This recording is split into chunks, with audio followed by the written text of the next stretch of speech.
Hey, so I'm Kay, and I want to tell you a little story.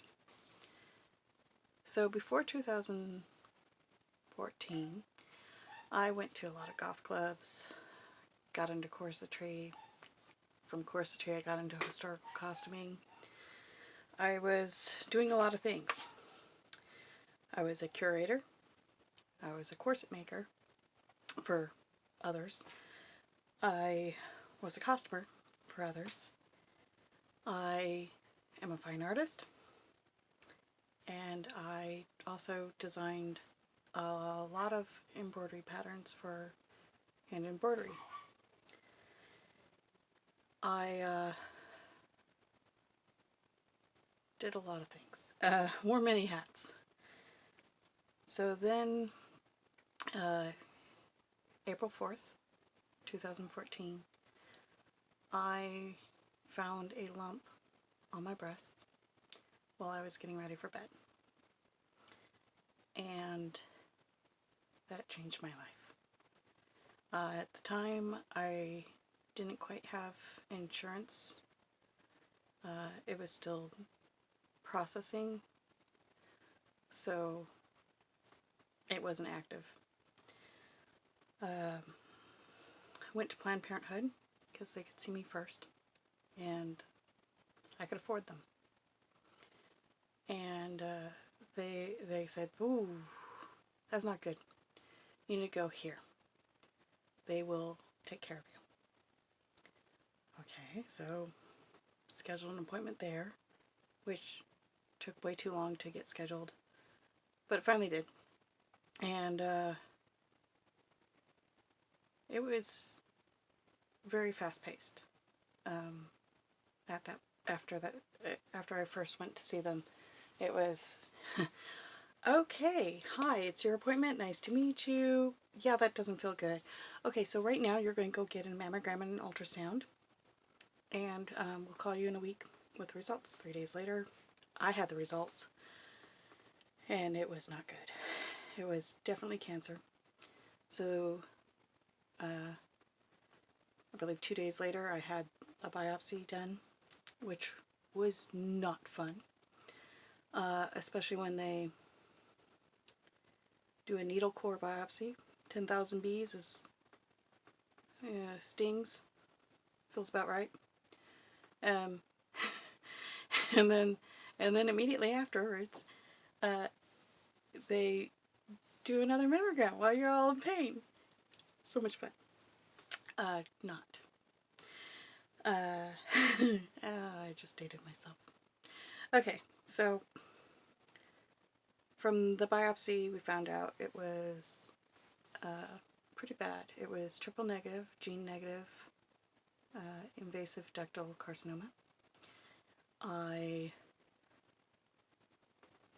had a very fast round of appointments to get an oncologist and a radiation oncologist and a surgeon, and even met with a plastic surgeon because they said this is not good. And it was growing fast.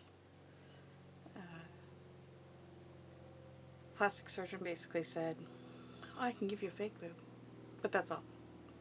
That was my only option. And I did not want something I'd have to have another surgery in 10 years to have replaced. And it didn't feel right for me. I try to live as natural as easily available. And that was not an option. Plus, they kept saying it was going to be just a lumpectomy, so I didn't think it was going to be as significant of a change as it was.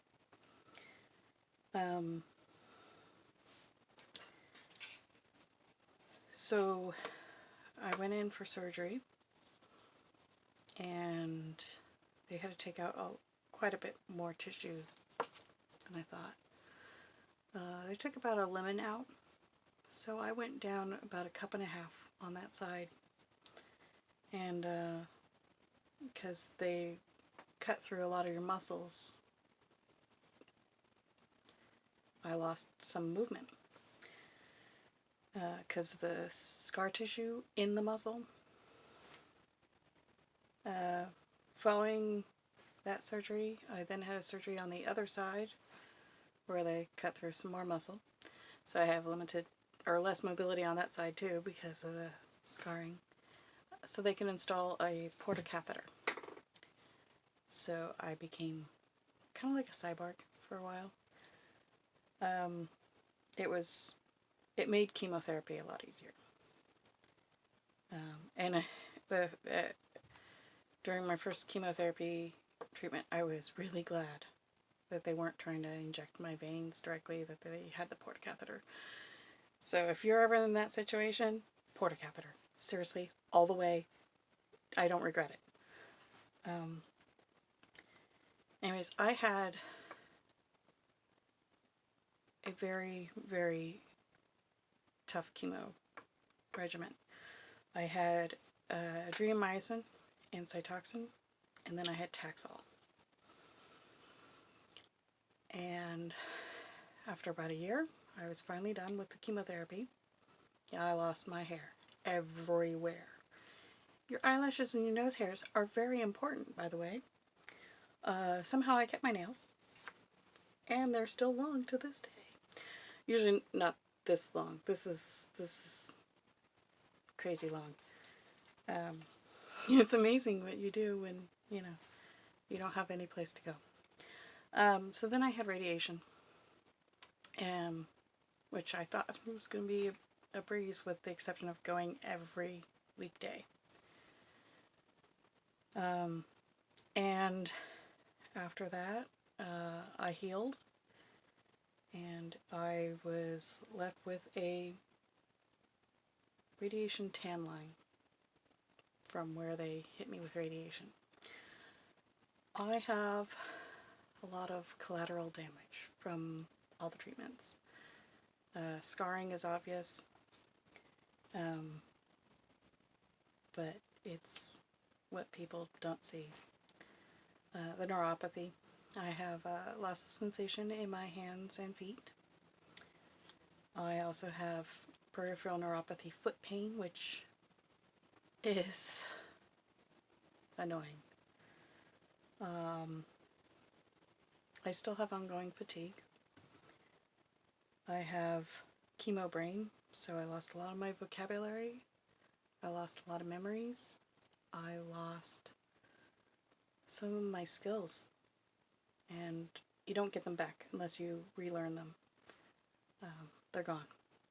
There's no, oh, well, it'll heal and then you're back. No, you're not. You're different. But it did teach me a few things. Patience, and not to give a fuck about anything that doesn't give a fuck about you. So, oh darn, bye-bye, go away, not dealing with it, whatever. You kind of become chill because you realize there's a lot of things that we stress about that you don't need, they're not worth stressing about. So my body changed because of all this. The steroids while I was on chemotherapy, the scarring, the burn marks, the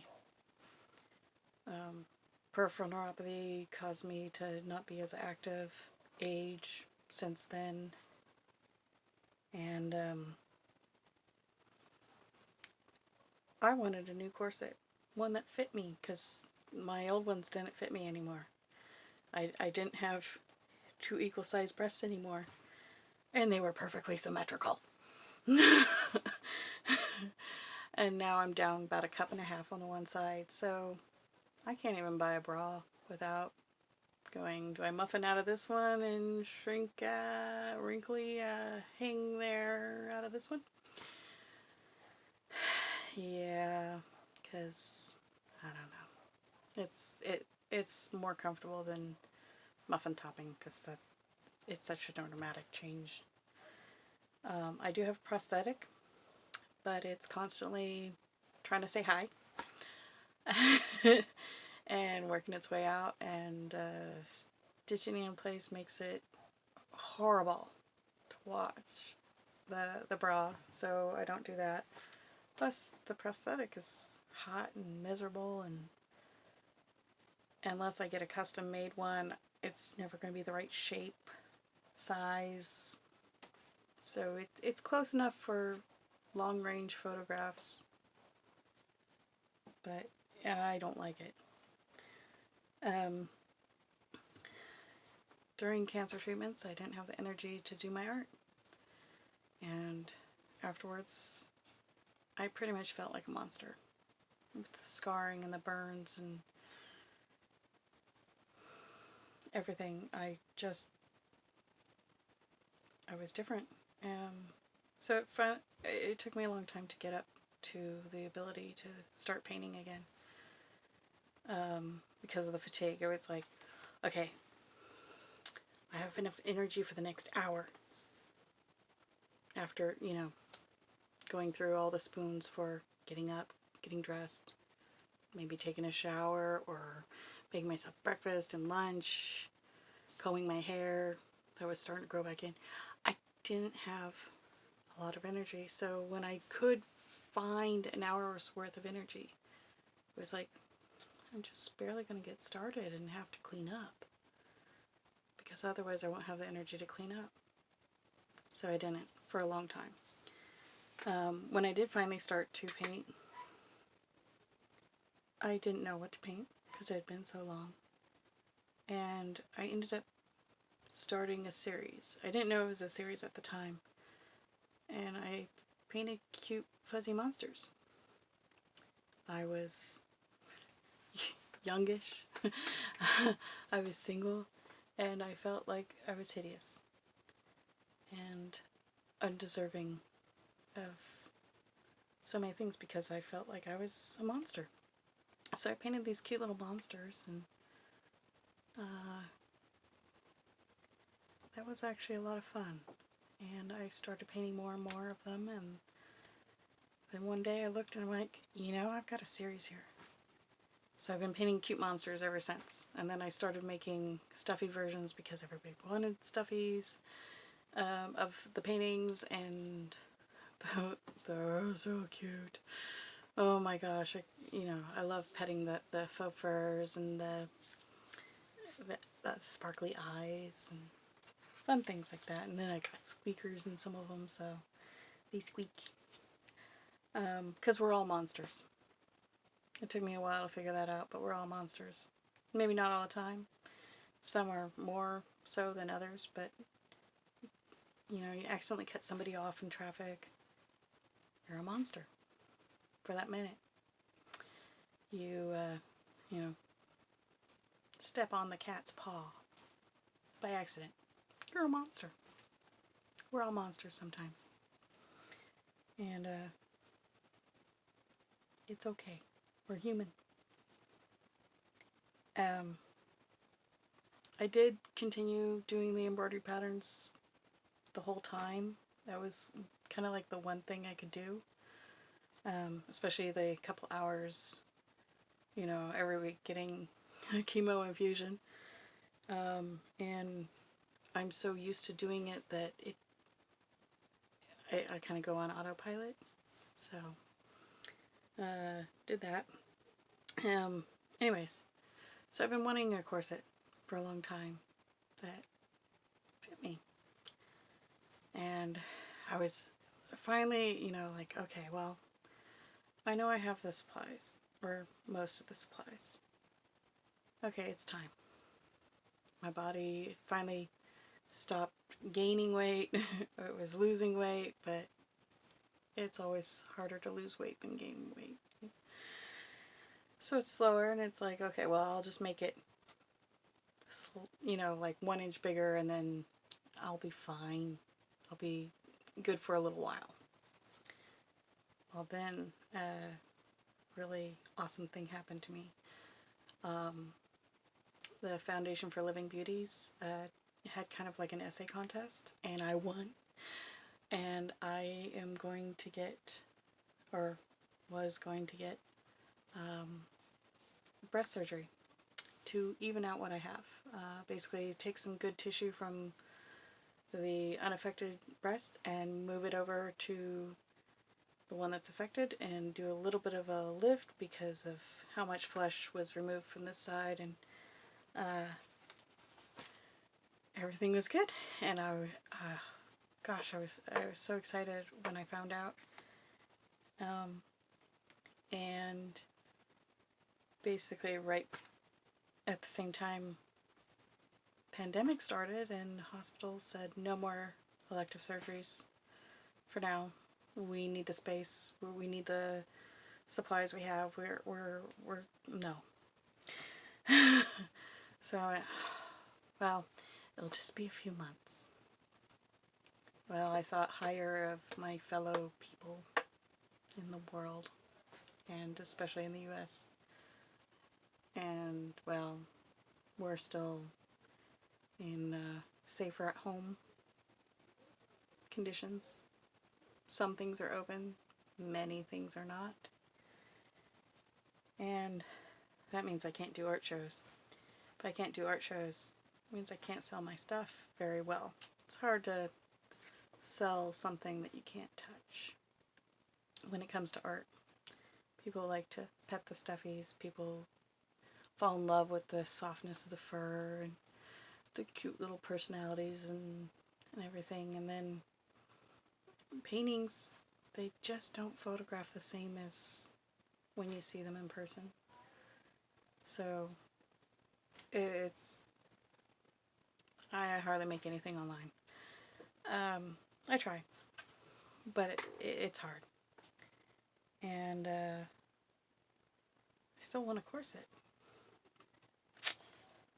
So I decided, well, this could be a project I researched for a long time, and that would at least get me moving in the right direction to making one. But because I don't know the size and shape of my breasts are going to be like after surgery, I'm like, I could do an underbust. Not much is going to change under the bust for a long time. So then I'm like, okay, well, let me research underbust patterns, because I don't have a lot of, or I didn't have a lot of knowledge of underbust patterns at the time. I knew I had some in my collection of patterns, but I kind of wanted a historically accurate one. So I did some research, did some more research, and then went, okay, well, they're kind of on this time frame, they're, and that's Edwardian, and okay, let's start. And then I started researching specifically Edwardian underbust corsets and comparing to what I had to them and pattern wise, and came across a shirt pattern. Well, a waist shirt is what they call them then. You could call it a blouse now, but fell in love with it. It's got this really neat lace collar that I think is separate from the actual shirt, but I like the sleeves. I fell in love with the sleeve shape. And so then I'm like, well, now I need a skirt to go with it. And I can't make the skirt until I have the hip pad. And the hip pad is going to change the shape of the petticoat. And I don't have anything Edwardian. So, further down the research rabbit hole, and I designed basically what could have been worn then. Don't know if it was exactly how I've pictured it, but it's close. It's definitely like, oh, I could picture that then, and it's similar looking at least, but like you could look at it and you go, oh well, the silhouette says this and the construction looks like this, and design is definitely this. Yeah, it's all in the same kind of area. And then I don't know what happened, but then I'm like, oh well, I need a skirt, and I want to do the shirt, and then I should have an evening bodice too. So yeah, and you know, I'm not just gonna deal with a chemise. No, I need combinations. I've never made combinations before in my life. I don't even have a pattern for one. But I ended up drafting one, made a mock-up, changed the mock-up, altered the pattern that I made, and then I have combinations. So that's exciting. I made something for me. It's been a while. And when I was looking for fabric to make those, I decided to go through my many bins of my fabric collection. So took swatches, selected some, put them in a bin, and basically went, this is going to be my Edwardian outfits. And they're, you know, historically adequate. They're not, you know, silk. Even the most of the cottons that I pulled out of my stash aren't fully cotton. There's some polyester, some nylon, but it looks similar to the fabrics they had at the time. Good enough for me. In fact, I don't care that they're synthetic. They're going to be stain resistant. That's always fun. And I started working on my corset. It's nobody's gonna see it, so it's not my best work. Yeah, I gotta relearn a few skills here. It's also a different pattern than I've used because with the cut of my income, I'm not spending $25 on a pattern right now. It's just not gonna happen. I got the couture and the satin and a busk, which was like, what? I have another busk in my collection? Yeah, in my supplies? That hadn't been used. Oh, alright. So it's like, well, I got most of the supplies. So I started making the corset. Still have some work to do on it. And then I haven't measured out the boning channels yet. But I do have some boning left over from when I used to make a lot of corsets. Might take apart one of my old ones. I don't know. Too soon to tell. But hopefully I'll get lucky and I'll have all the sizes I need and the right kinds. And I'll be able to finish it. And then I'll be able to make my button hip pad because it's very period to pad up to get the right ratios going for your hip spring and rib spring, and it gives you the right look. And they pretty much all padded up then, so okay.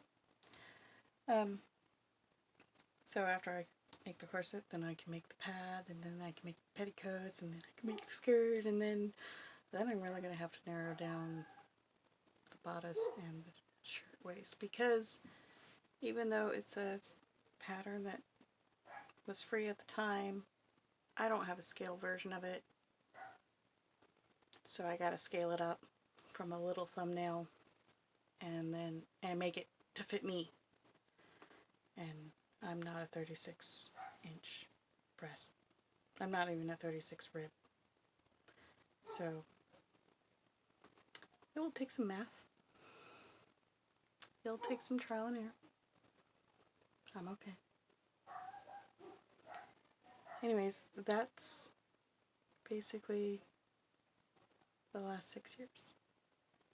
Oh, Well, not quite, but enough of the last 6 years.